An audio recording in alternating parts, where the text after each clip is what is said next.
नमस्कार, मैं आरबी सिंह यादव और आप देख रहे हैं मेरा YouTube channel RB Singh Yadav editor. आज मैं देश में हुए उपचुनाव, विधानसभा के कुछ उपचुनाव थे वो संपन्न हो गए और उसके बाद आज काउंटिंग थी उनकी। लगभग देश भर में 13 सीटों पर चुनाव हुआ। इसमें मैं आपको बता दूं कि 3 विधानसभा क्षेत्र हिमाचल और 2 विधानसभा क्षेत्र उत्तराखंड में, 4 विधानसभा क्षेत्र पश्चिम बंगाल में और 1 सीट तमिलनाडु में, 1 सीट मध्य प्रदेश में और 1 सीट थी पंजाब में। तो इस तरह से कुल मिलाकर के 13 सीटों पर चुनाव हुआ। अब मैं आपको बता दूं कि सबसे महत्वपूर्ण चुनाव जो था वो था हिमाचल प्रदेश का, क्योंकि हिमाचल प्रदेश पर जिन सीटों पर चुनाव हुआ उसमें से पिछले दिनों आपको मालूम है कि मनु सिंघवी वहाँ से राज्यसभा के लिए प्रत्याशी बनाए गए थे, लेकिन भारतीय जनता पार्टी ने वहाँ क्रॉस वोटिंग करा करके उस चुनाव को प्रभावित किया था, जिसमें ये सारी चीज़ें सामने आई थी कि क्रॉस वोटिंग में जो विधायक गए थे उनकी सदस्यता रद्द हो गई थी और वो उस जगह फिर दोबारा से चुनाव हुआ था। तो कुल मिलाकर के हम ये कह सकते हैं कि उस समय जो रिजल्ट सामने आया है वो बहुत ही चौंकाने वाला है। मैं आपको हिमाचल की थोड़ी सी और दूसरी बैकग्राउंड पर ले जाने की कोशिश कर रहा हूँ। हिमाचल में अभी लोकसभा चुनाव हुआ तो सारी की सारी सीटें भारतीय जनता पार्टी ने जीती और सुक्खू जो वहाँ के चीफ मिनिस्टर हैं लगातार 2 बार वो गर्दिश में आए। पहला चुनाव राज्यसभा का हारा वहाँ पर मनु सिंघवी ने और दूसरा जो चुनाव लोकसभा का था वहाँ तो उनके ऊपर खतरे की जो घंटी लटकी हुई थी वो इस समय बड़ी भारी तेज़ी से ये अफवाह थी कि शायद अब सुक्खू को हटा दिया जाएगा वहाँ से। लेकिन आज के हालात को देखें तो सुक्खू ने वहाँ की 2 सीटें जो विधायकों की सदस्यता रद्द हुई थी वो दोनों सीटें जीत ली हैं। उसमें 1 सीट सबसे बड़ी महत्वपूर्ण है, उनकी पत्नी जो डेरा से सीट है वहाँ से खड़ी की गई थी और वो बहुत अच्छे मतों से जीत कर के आई हैं। लेकिन वे सबसे बड़ी बात यह है कि आज यदि उनकी पत्नी चुनाव हार जाती तो निश्चित तौर पर सुक्खू का सीएम बने रहना वहाँ बड़ा मुश्किल काम था, क्योंकि जो राज परिवार है और उनकी स्थिति वो पहले भी उन्हीं के कुछ चेले चपाटे थे जिन्होंने क्रॉस वोटिंग की थी और इस वजह से राज्यसभा का चुनाव हाथ से चला गया। अभी भी उनकी स्थिति तब डमाडोल हुई जब वो मंडी से कंगना रनौत के सामने चुनाव हारे हैं, तो फिर उनकी जो स्थिति थी वो काफ़ी कमज़ोर हुई। लेकिन इस बार जो इलेक्शन हुआ जो विधानसभा का उसमें सुक्खू ने खुद को 2-1 का रेशियो से वहाँ जीत हासिल की है। तो ये एक सबसे बड़ी बात थी। 1 सीट हमीरपुर की है जिसमें से जो वहाँ के सांसद हैं जो उनकी सीट खाली हुई थी वो पहले वो उस सीट को उन्होंने जीत लिया है। तो अब बात यह है कि हिमाचल की बात अब मैं आपको बात करूँगा पूरे ऑल ओवर इंडिया की। तो उसमें यह है कि इंडिया गठबंधन को काफ़ी बढ़त मिली है। इंडिया गठबंधन में 1 सीट हिमाचल को मिली है भारतीय जनता पार्टी को, जिसको एनडीए कहते हैं। 1 सीट मध्य प्रदेश में जीत पाई है, वो मुश्किल से, ज़्यादा बड़ा अंतर नहीं है, छोटा सा अंतर है, 3285 ऐसा कुछ 82 इस तरह से वो जीत हासिल हुई है। लेकिन जीत तो जीत होती है, वो जीती है। तो 2 सीटें जो 13 सीटें थी उनमें से 11 सीटें इंडिया गठबंधन को गई हैं और 2 सीट भारतीय जनता पार्टी के हाथ लगी हैं। तो ये सबसे बड़ी बात है। हालांकि पंजाब में जो सीट थी वो कांग्रेस और आम आदमी पार्टी के बीच टक्कर थी और वो वहाँ इंडिया गठबंधन का कोई मसला नहीं था, वहाँ आम आदमी पार्टी ने वो चुनाव जीता है। लगभग 35,000 के आसपास की बढ़त से जीता है। एक जो सबसे बड़ी बात है वो ये है कि पंजाब में जो सीट थी उस पर कांग्रेस दूसरे नंबर पर थी और भारतीय जनता पार्टी का शायद वहाँ कोई काम नहीं था, तो निश्चित तौर पर वहाँ पर जो बसपा और अकाली दल है उसकी स्थिति बहुत ख़राब हुई है। दोनों दलों के जो प्रत्याशी थे उनकी जमानत जब्त हो गई है, तो ये एक बहुत बड़ी बात है। इधर उत्तराखंड की जो 2 सीटें थी कांग्रेस ने हत्या ली हैं, तो ये एक बहुत बड़ा गेम है और काफ़ी बढ़त मिली है और मनोबल भी बढ़ा है उत्तराखंड में कांग्रेस का। कांग्रेस के जो प्रत्याशी हैं, मैं उनका एक बात सुन रहा था तो उन्होंने धन्यवाद दिया है। इधर खैर 4 सीटें जो टीएमसी ने वहाँ पश्चिम बंगाल में जीती हैं वो बहुत बड़ी बात है और जो का तो उन्होंने अपना सारा कब्जा टीएमसी का वहाँ बरकरार है और वो एक बढ़त बहुत बड़ी चीज़ है। तो वहाँ भारतीय जनता पार्टी को पूरा सबक मिला है, क्योंकि अभी तक जो चीज़ें वो वहाँ चला रहे थे, संदेश खाली और दूसरी चीज़ें, तो वहाँ उनका कोई अब मतलब नहीं रह गया है। क्योंकि लोकसभा चुनाव में भी ममता बनर्जी ने बहुत बड़ी उनको सबक सिखाया है और इस चुनाव में 4 सीटें बहुत मायने रखती हैं, एक साथ जीत जाना। तमिलनाडु में डीएमके ने चुनाव जीता है और बहुत मार्जिन से जीता है, शायद 56 या 58 हज़ार के आसपास की कोई फिगर है उससे, तो ये सबसे बड़ा चुनाव उनका है। तो क्योंकि वहाँ एक तरफा वोटिंग हुई है डीएमके के पक्ष में, तो ये एक चीज़ है। मध्य प्रदेश की सीट मैंने बताई दिया आपको, आम आदमी पार्टी पंजाब में, और बाकी सीटें आपने देखी शायद।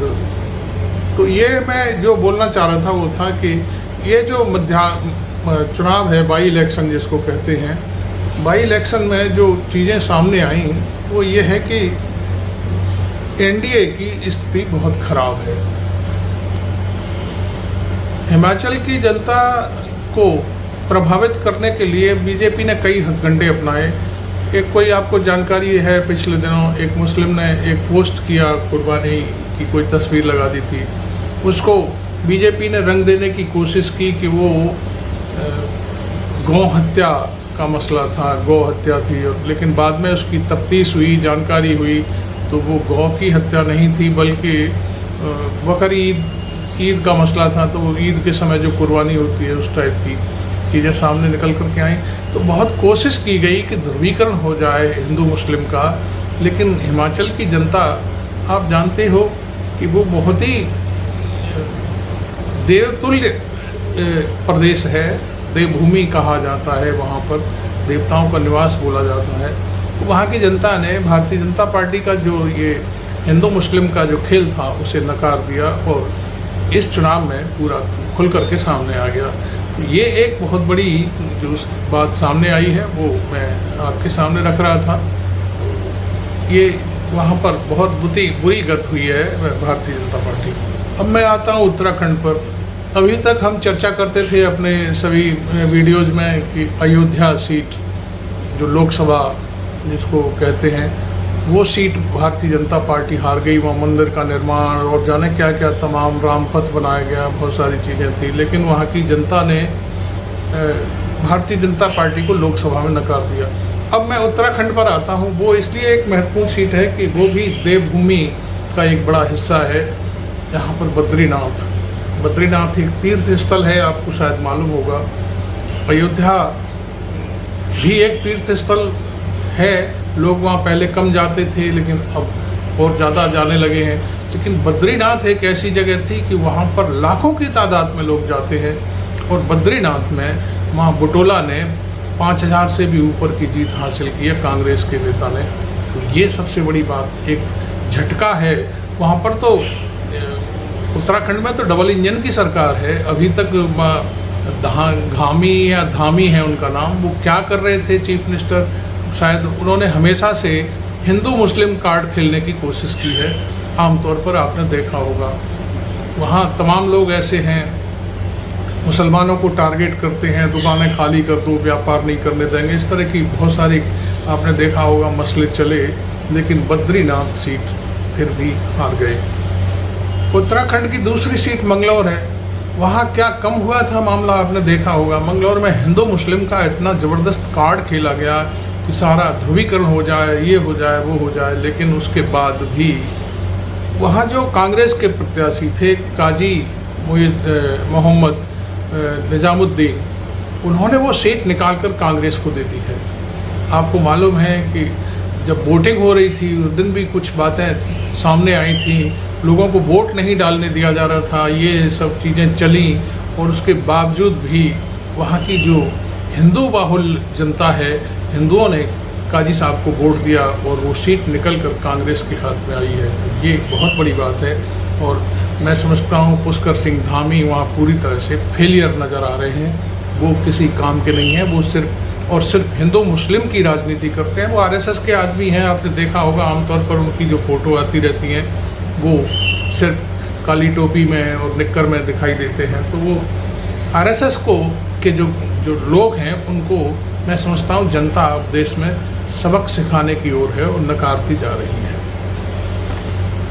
यह सीट जो है मंगलौर की, काजी साहब ने 422 के आसपास जो वोट मिले हैं उनको ज़्यादा तब जीते हैं। वो कोई ज़्यादा बड़ा महत्व की चीज़ नहीं है, लेकिन जीत तो जीत होती है। मैंने कहा था आपको कि मध्य प्रदेश में बीजेपी जीती तो जीती, उसमें कोई इफ एंड बट की बात नहीं होती है।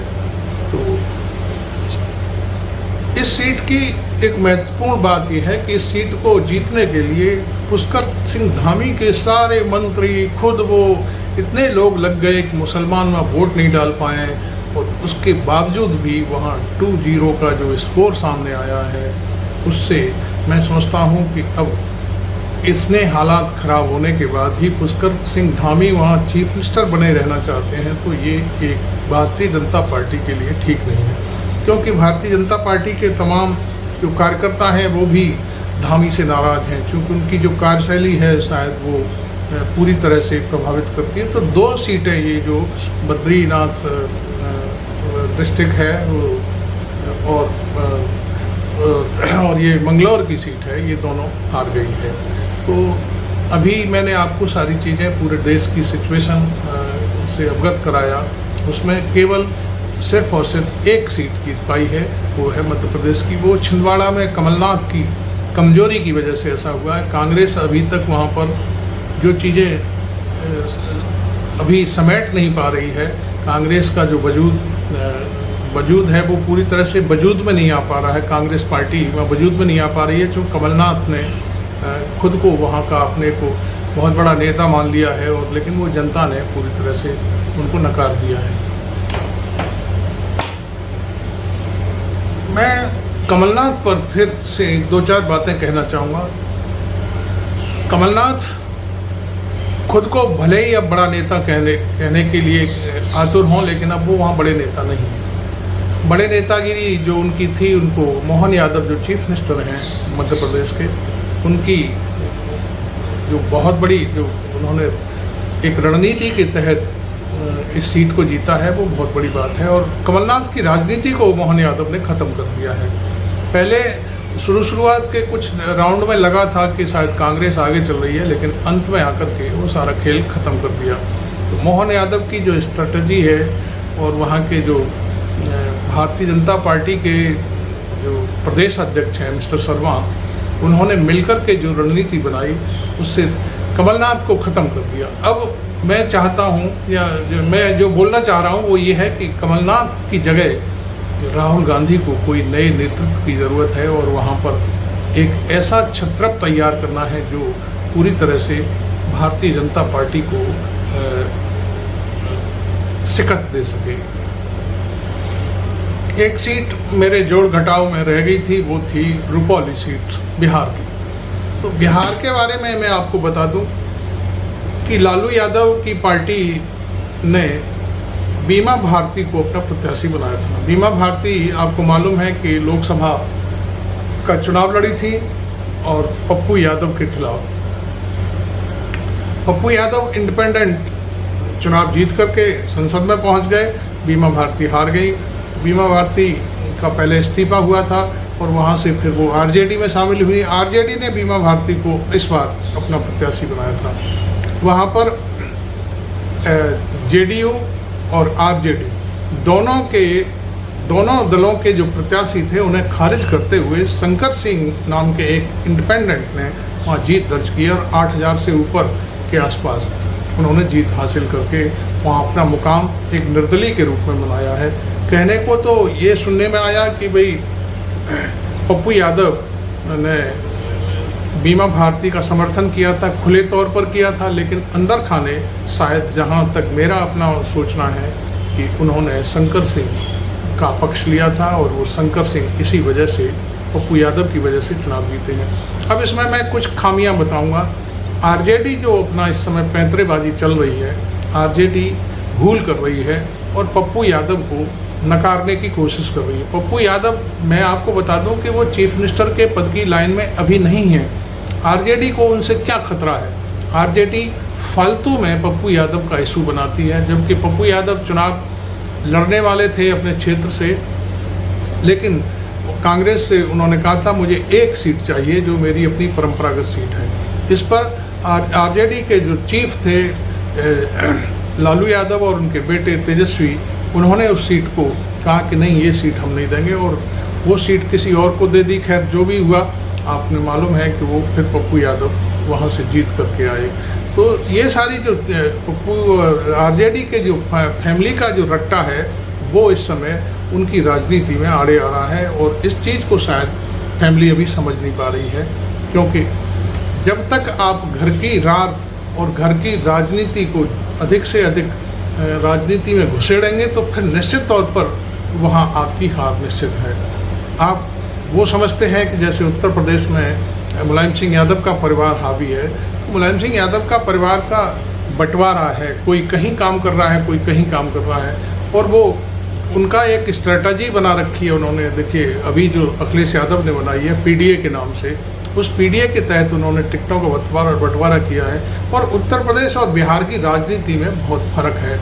यहाँ मुलायम सिंह का जो वोट बैंक है बनाया हुआ, वो आज भी समाजवादी पार्टी के पास है, लेकिन वहाँ जो धरातल पर आप बार बार कभी लालू यादव नीतीश कुमार को साथ ले लेते हैं, कभी वो छोड़ करके चले जाते हैं, तो इससे वोटर भ्रमित होता है कि कहीं ऐसा ना हो कि फिर से नीतीश कुमार को ये साथ ले लें।